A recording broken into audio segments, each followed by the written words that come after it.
mastery over money and make money work for you. So oftentimes we've been subjected to perhaps some of our emotions or lack of know-hows around how to manage our money, or perhaps sometimes we feel that we have even been controlled by money.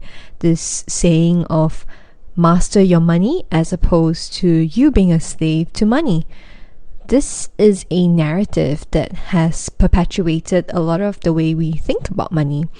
But the good news really is that find a way to make money work for you. What we've learned earlier is when we begin to cultivate our emotions, to name what may be causing us to be anxious or fearful, we can also begin to become curious about our emotions that surround some of our money decisions. The saying goes that what we bring to light will not have a foothold over us. And when we come to awareness of these emotions around money, that gives us a better way really to begin to regulate some of these challenging emotions at times.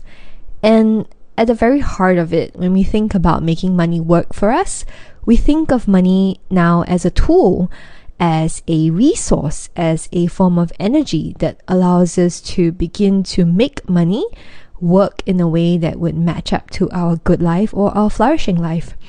When we think about the 5 principles around money, saving, earning, spending, giving, and investing, these 5 pillars, or the 5 ways in which we use our money, can really allow us to rethink how we might want to allocate our finances, our income, in a way that works for us according to our circumstance.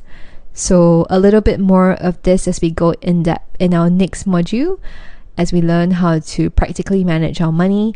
But let us first start to think, how is it that we can steward these forms of capital that we have, our money, into these 5 pillars? And you could say, perhaps I would allocate 20% of my income into my long-term emergency saving.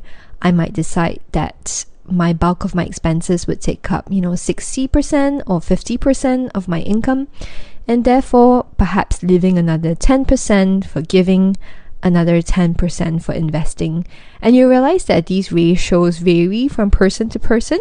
You might have already accumulated sufficient emergency savings, and you might say, okay, it's time for me to start investing my monthly income, my allowances, and I can put, say, 20% or 30% of my allowance or income into investing. So have a think and see how you can make money work for you, how you might like to reallocate your money. And one thing that I've learned as well is that when we begin to reallocate and budget our finances, this is something that we can experiment with. We can go from time to time and experiment within 3 months, a quarter, and a year, and see what works for you, and alter, tweak, and change this over time.